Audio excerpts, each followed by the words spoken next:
everyone, Assalamu alaikum. Welcome to my channel Ushu's Adventures. And today I'm taking you on an adventurous trip to my hometown. So let's dive into the video. Basically আমরা সবাই আমার মামার বিয়ের উদ্দেশ্যে গ্রামের বাড়িতে যাচ্ছি, আমাদের নানু বাড়ি শরীয়তপুর।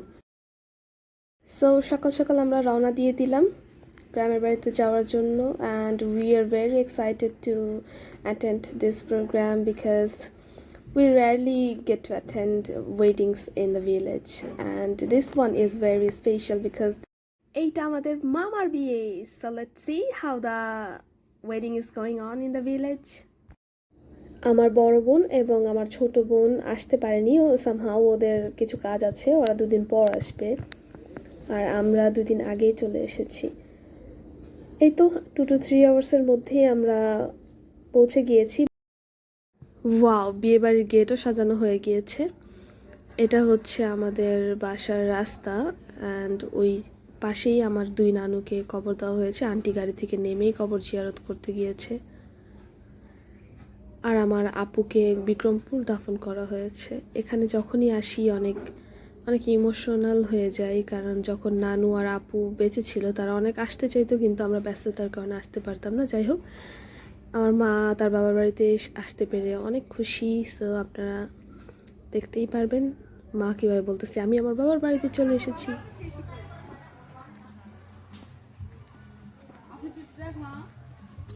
নেট কিনি নাই এখনো। সো বাড়ি সাজানো স্টার্ট হয়ে গিয়েছে, অ্যান্ড সব কিছু অনেক সুন্দর লাগছে, অনেক ক্লিন করা হয়েছে, গাছ টাছ কেটে উঠানটা অনেক বড় করা হয়েছে। আর আমি বরাবরের মতো এসেই নানুর রান্নাঘরে ঢুকে গিয়েছি। আমাদের বাসার ভেতরে গ্যাসের সব কিছুর ব্যবস্থা আছে, কিন্তু আমাদের এটা একটা এক্সট্রা আলাদা লাকড়ির চুলার একটা রান্নাঘর করা আছে। সো আর এখানে মামা কিছু ওয়াশরুম করে রেখেছে গেস্টদের জন্য।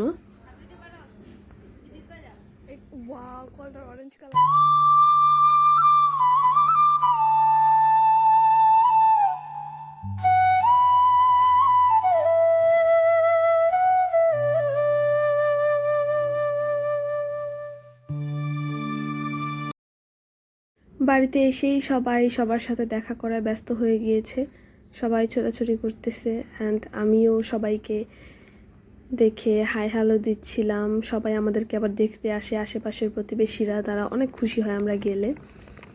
অ্যান্ড আমাদের বাসায় ঢোকার 2টা গেট, এইটা হচ্ছে মেন গেট, এই গেটটাও সাজানো হয়েছে, বিয়েবাড়ির গেট আর কি 2টা সাজানো হয়েছে। তো আপনাদেরকে দেখিয়ে দিলাম যে এটাও আরেকটা গেট।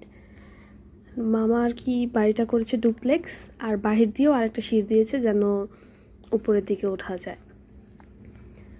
এরপর আমাদের বাড়ির পুকুর হচ্ছে এটা, অ্যান্ড এই পুকুরে আমরা মাছ ছেড়েছি। এটা আমরা নিয়েছি 5 বছরের জন্য, এরকম করে আমরা নিই, কিন্তু আমরা মাছ খুবই কম ধরি, কারণ আমরা খুব লেজি, গ্রামে যাওয়াও হয় না আর মাছ খাওয়াও হয় না, অন্য মানুষরা ধরে ধরে খেয়ে ফেলে।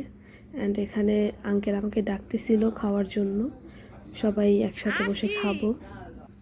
যে আমার ছোট্ট আদরের খালা, আমার মায়ের ছোট্ট মামাতো বোন।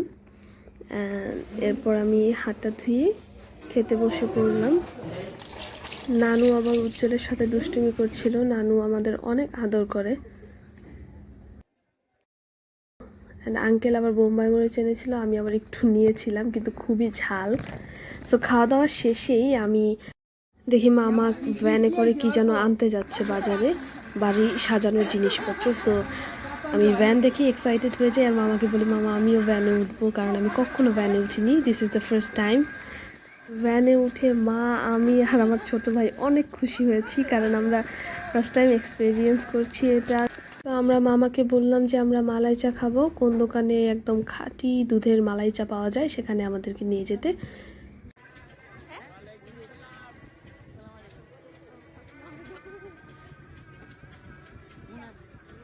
গ্রামে আসলে এখন খুব ভালোই লাগে, কারণ সবাই সবাইকে চেনে, গ্রামের মানুষগুলো খুবই ফ্রেন্ডলি হয়। মামা বলতেছিল যে চায়ের দোকান এখনো খুলেনি, তাই আমরা আবার আরেক মামার বাসায় আসছি, এটা বাজারের মধ্যেই। সেখানে অনেক সুন্দর ফুল ফুটেছে।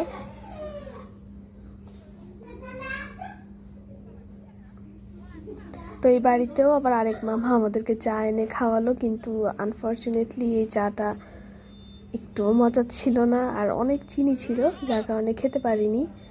এরপর এখানে একটু টাইম স্পেন্ড করে আমরা আবার মালাই চা খেতে সেই দোকানেই চলে যাই বাজারে, যেখানে মামা যেতে বলেছিল। ওয়াও, এখানে খুবই মজার মালাই পাওয়া যায়। অ্যান্ড 1 কাপ মালাই মাত্র 40 টাকা, চিনি ছিটিয়ে দেয় এবং দুধ দেয়। খুবই মজার ছিল। আমরা মালাই খেয়ে আবার নিয়েছি, সবাই ডাবল ডাবল মালাই খেয়েছি। অ্যান্ড যতদিন গ্রামে ছিলাম আমরা প্রত্যেক দিনই সকালে এখান থেকে মালাই নিয়ে খেয়েছি নাস্তায়। অ্যান্ড 1 কাপ মালাই চা হচ্ছে মাত্র 10 টাকা। যদিও উনি একটু এক্সট্রা দিয়েছিল আমাদেরকে চিনতে পেরে, তারপরও খুবই ভালো দিয়েছে। দেন আমরা চা খেয়ে বাসায় ব্যাক করি। এই যে আরেক কাপ মালাই নিয়েছিল আমার ভাই। তো বাসায় ব্যাক করে দেখি আব্বু আমাদের জন্য ওয়েট করছে, আর আব্বু আমাদেরকে দেখে বলে কোথায় গিয়েছিলে, কারণ কাউকে কিছু বলে যায়নি, সাডেন চলে গিয়েছিলাম ভ্যানে করে। অ্যান্ড এসে দেখি খুবই সুন্দর লাগছে গেটগুলো দেখতে, আর সন্ধ্যা হয়ে আসছে, সো অনেক সুন্দর লাগছে সাজানো দেখতে। অ্যান্ড রাতের বেলায় হোপ অনেক অনেক বেশি সুন্দর লাগবে বাসাটা। এই বাবুটা এসেছে আমাদের সাথে দেখা করতে, অ্যান্ড মা বলল যে সবাইকে খবর দিয়ে দাও আমরা চলে আসছি।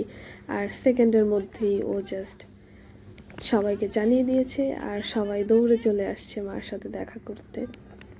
আমার আপুকেও এই গ্রামের সবাই অনেক বেশি ভালোবাসতো, এখনও আপুর জন্য অনেক কান্না করে সবাই। তো সেমভাবেই আবার মাকেও অনেক আদর করে সবাই।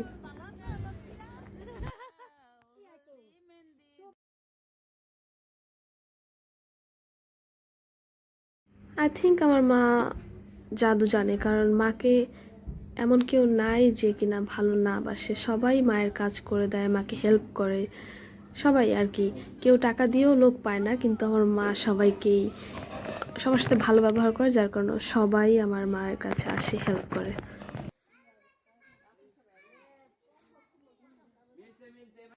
পর আবার আমি যেই বিকেলে যেই মামাদের বাসায় গিয়েছিলাম, তার ছেলে মেয়েরা ঢাকা থেকে চলে আসছে, সো তারা এসেই আমাদেরকে দেখতে চলে এসেছে। আপু, এটা হচ্ছে আমার আপু, আর এই পাশে আমার 2 ভাবি, আর ওখানে আরেকটা ভাবি, 3 ভাবি আসছে আর তাদের বাচ্চারা। তো তাদের সাথে অনেকক্ষণ গল্প করলাম।